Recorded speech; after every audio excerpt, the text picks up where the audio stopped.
أعوذ بالله من الشيطان الرجيم.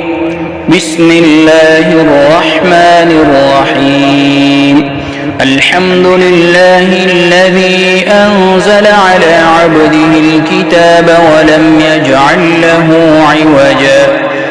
قيما لينذر بأسا شديدا من لدنه ويبشر المؤمنين الذين يعملون الصالحات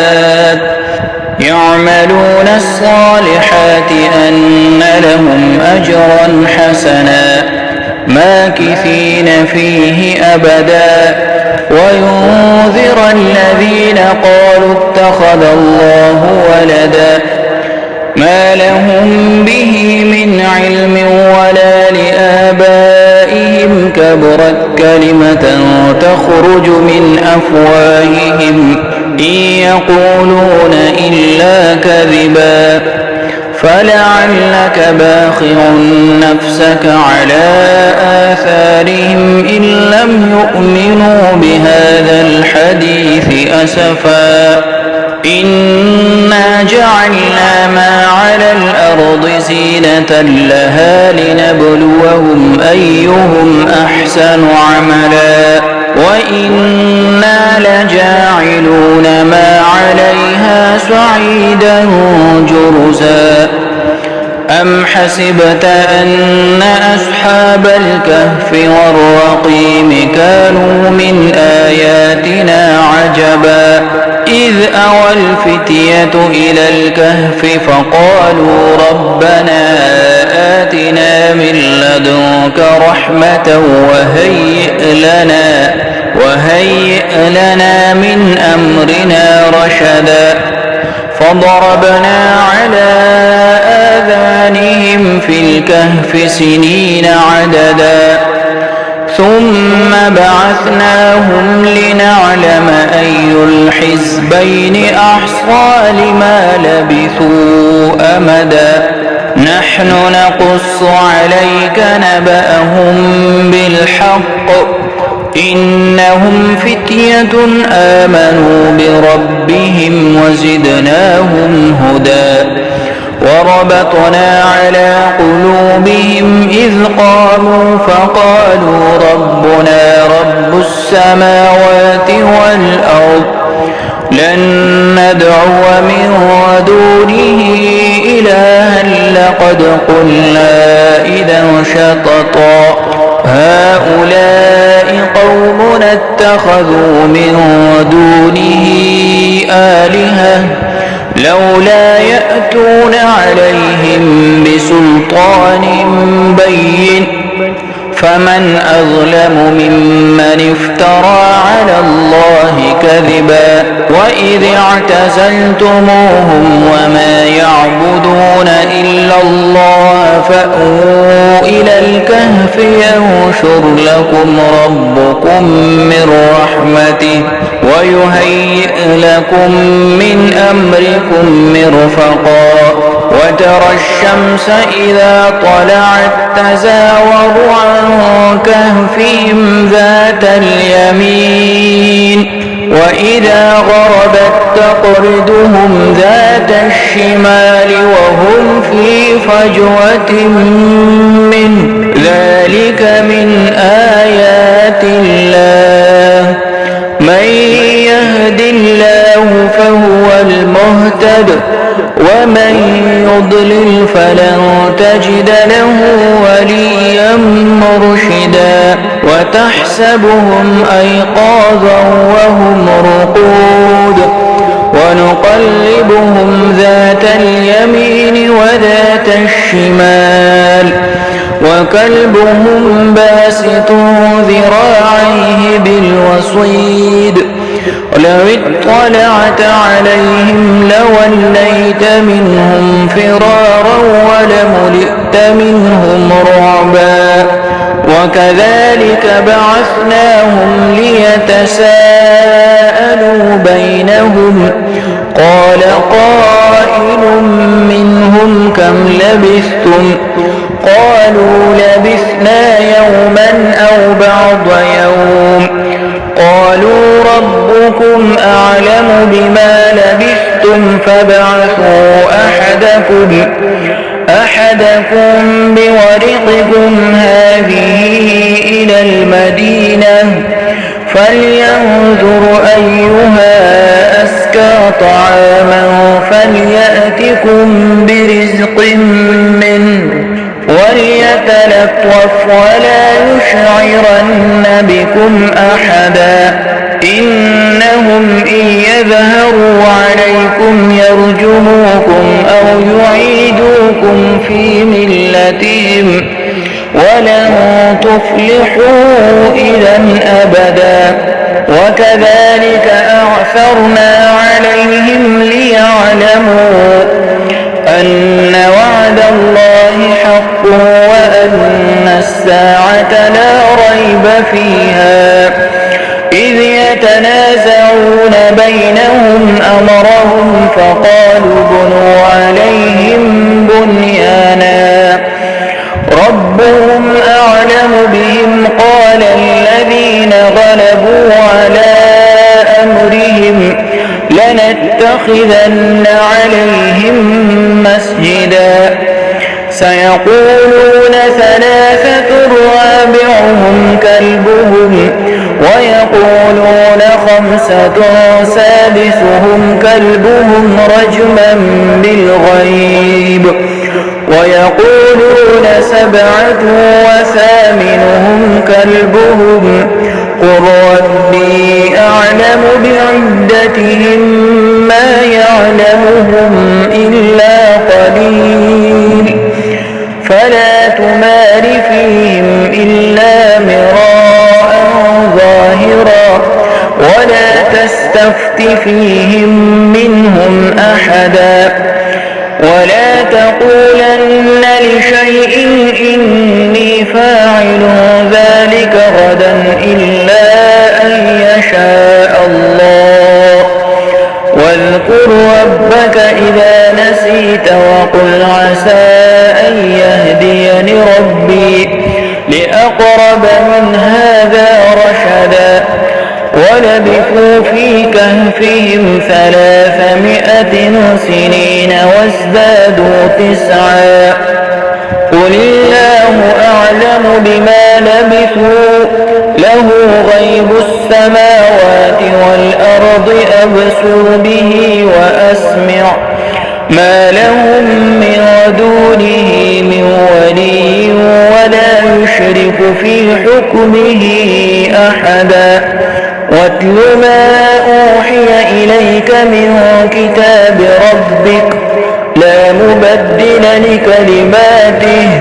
ولن تجد من دونه ملتحدا واصبر نفسك مع الذين يدعون ربهم بالغداة والعشي يريدون وجهه ولا تعد عيناك عنهم تريد زينة الحياة الدنيا ولا تطع من أغفلنا قلبه عن ذكرنا واتبع هواه وكان أمره فرطا وقل الحق من ربكم فمن شاء فليؤمن ومن شاء فليكفر إنا أعتدنا للظالمين نارا أحاط بهم سرادقها وإن يستغيثوا يغاثوا بماء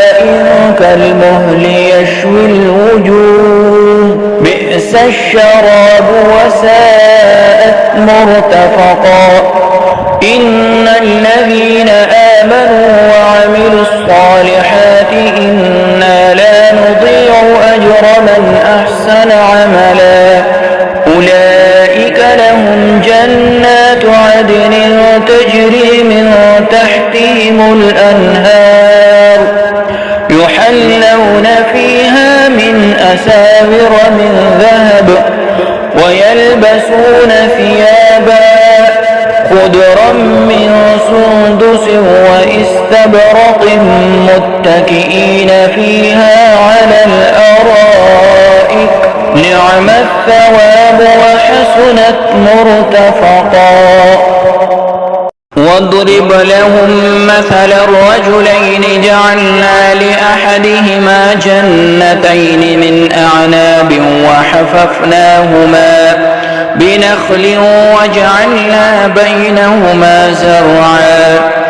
كلتا الجنتين آتت أكلها ولم تظلم منه شيئا وفجرنا خلالهما نهرا وكان له ثمر فقال لصاحبه وهو يحاوره أنا أكثر منك مالا وأعز نفرا ودخل جنته وهو ظالم لنفسه قال ما أظن أن تبيد هذه أبدا وما أظن الساعة قائمة ولئن رددت إلى ربي لأجدن خيرا منها منقلبا. قال له صاحبه وهو يحاوره أكفرت بالذي خلقك من تراب ثم من نطفة ثم سواك رجلا لكن هو الله ربي ولا أشرك بربي أحدا. ولولا إذ دخلت جنتك قلت ما شاء الله لا قوة إلا بالله إن ترني أنا أقل منك مالا وولدا فعسى ربي أن يؤتيني خيرا من جنتك ويرسل عليها حسبانا من السماء فتصبح صعيدا زلقا أو يصبح ماؤها غورا فلن تستطيع له طلبا وأحيط بثمره فأصبح يقلب كفيه على ما أنفق فيها وهي خاوية على عروشها ويقول يا ليتني لم أشرك بربي أحدا ولم تكن له فئة ينصرونه من دون الله وما كان منتصرا. هنالك الولاية لله الحق هو خير ثوابا وخير عقبا. واضرب لهم مثل الحياة الدنيا كماء كأنزلناه من السماء فاختلط به نبات الأرض فأصبح هشيما تذروه الرياح وكان الله على كل شيء مقتدرا. المال والبنون زينة الحياة الدنيا والباقيات الصالحات خير عند ربك ثوابا وخير أملا. ويوم نسير الجبال وترى الأرض بارزة وحشرناهم فلم نغادر منهم أحدا وعرضوا على ربك صفا لقد جئتمونا كما خلقناكم أول مرة بل زعمتم أن لن نجعل لكم موعدا. ووضع الكتاب فترى المجرمين مشفقين مما فيه ويقولون يا ويلتنا ما لهذا الكتاب لا يغادر صغيرة ولا كبيرة إلا أحصاها ووجدوا ما عملوا حاضرا ولا يظلم ربك أحدا وإذ قلنا للملائكة اسجدوا لآدم فسجدوا إلا إبليس كان من الجن ففسق عن أمر ربه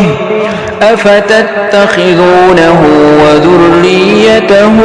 أولياء من دوني وهم لكم عدو بئس للظالمين بدلا ما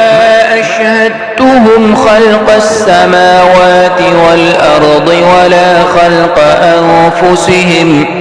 وما كنت متخذ المضلين عددا ويوم يقول نادوا شركائي الذين زعمتم فدعوهم فلم يستجيبوا لهم وجعلنا بينهم موبقا ورأى المجرمون النار فظنوا أنهم مواقعوها ولم يجدوا عنها مصرفا ولقد صرفنا في هذا القرآن للناس من كل مثل وكان الإنسان أكثر شيء جدلا وما منع الناس أن يؤمنوا إذ جاءهم الهدى ويستغفروا ربهم إلا أن تأتيهم سنة الأولين أو يأتيهم العذاب قبلا وما نرسل المرسلين إلا مبشرين ومنذرين ويجادل الذين كفروا بالباطل ليدحضوا به الحق واتخذوا آياتي وما أنذروا هزوا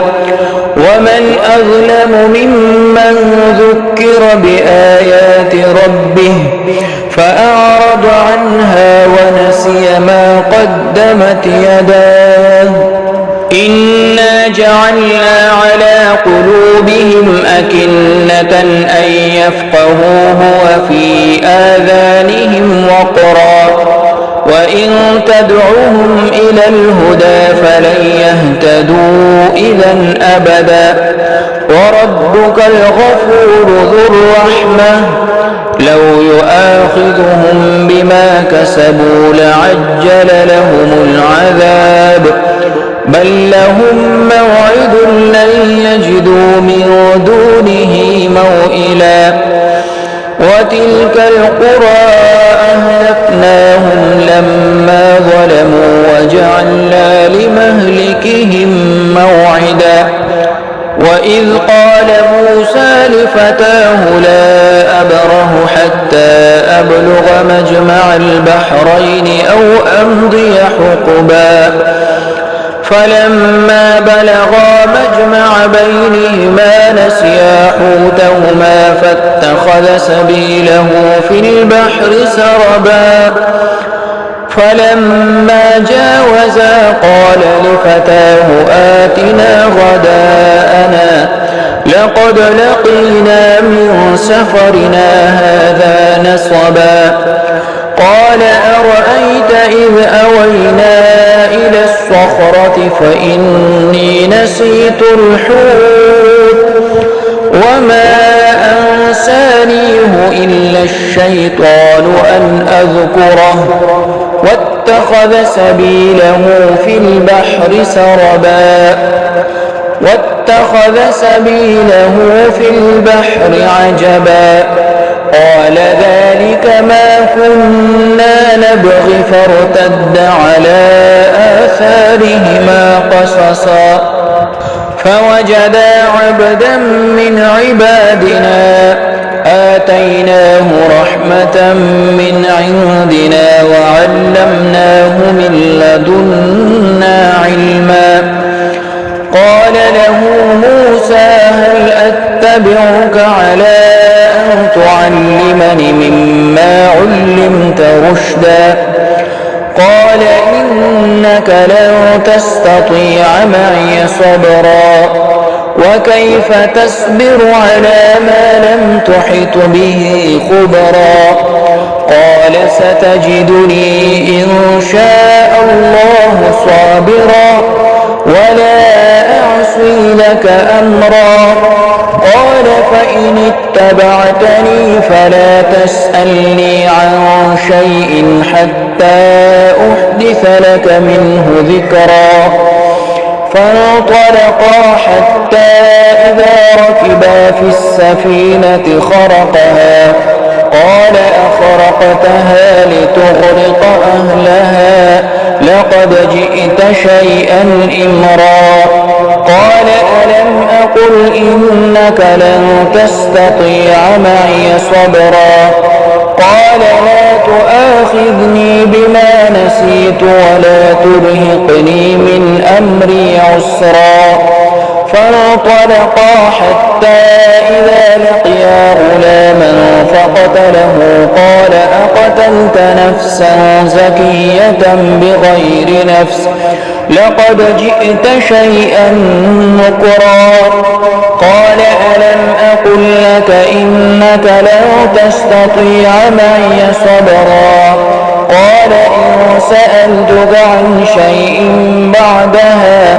فلا تصاحبني قد بلغت من لدني عذرا فانطلقا حتى إذا أتيا أهل قرية استطعما أهلها فأبوا أن يضيفوهما فوجدا فيها جدارا يريد أن ينقض فأقامه قال لو شئت لاتخذت عليه أجرا قال هذا فراق بيني وبينك سأنبئك بتأويل ما لم تستطع عليه صبرا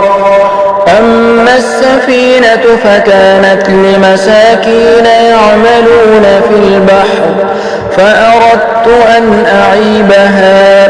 وكان وراءهم ملك يأخذ كل سفينة غصبا وأما الغلام فكان أبواه مؤمنين فخشينا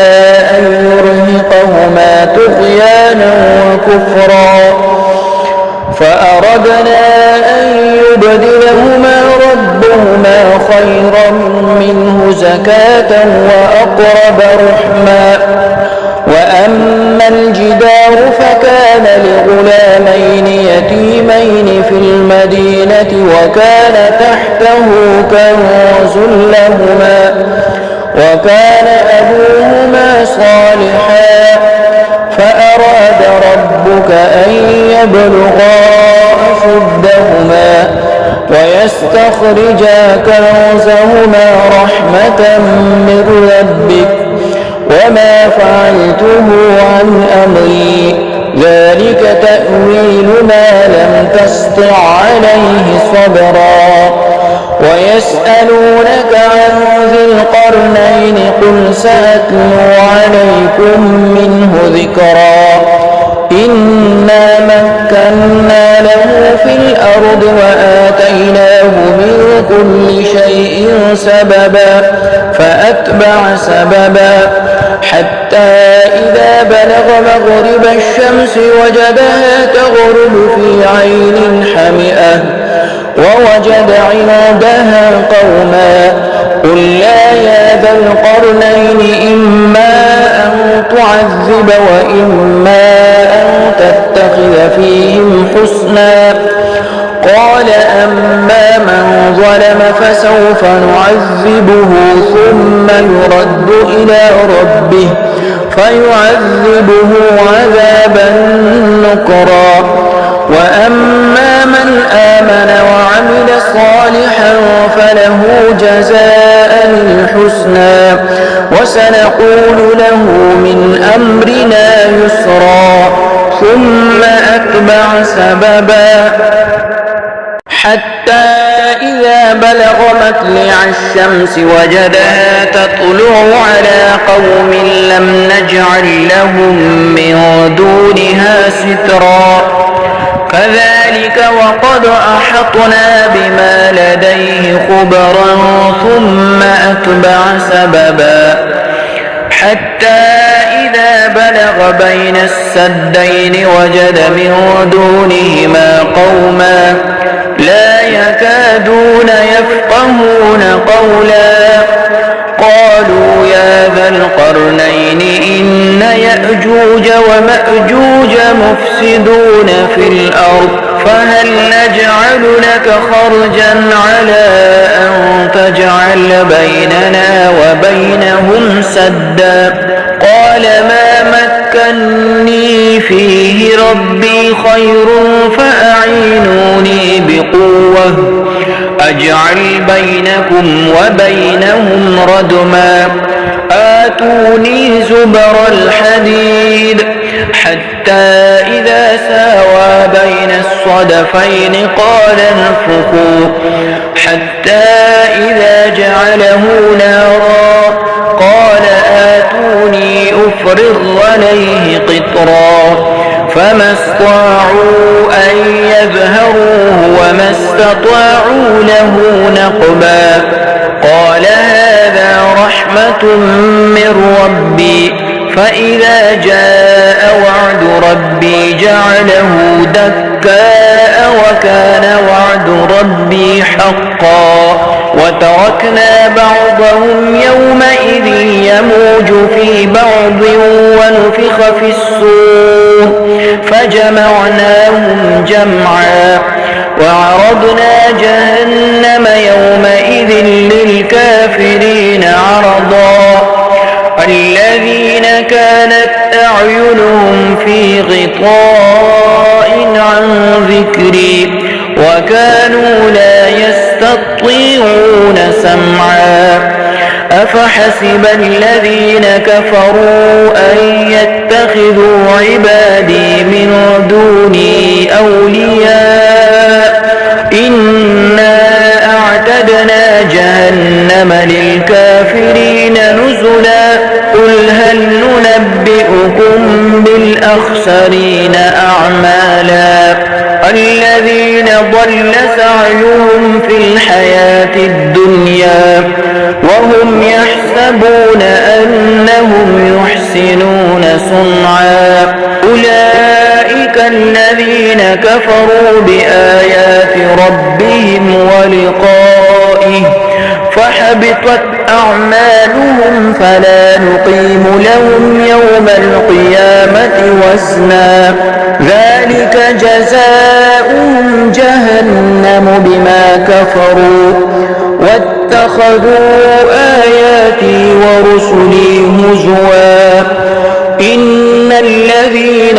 آمنوا وعملوا الصالحات كانت لهم جنات الفردوس نزلا خالدين فيها لا يبغون عنها حولا قل لو كان البحر مدادا لكلمات ربي لنفد البحر قبل أن تنفد كلمات ربي ولو جئنا بمثله مددا قل إنما أنا بشر مثلكم يوحى إلي أنما إلهكم إله واحد فمن كان يرجو لقاء ربه فليعمل عملا صالحا ولا يشرك بعبادة ربه أحدا.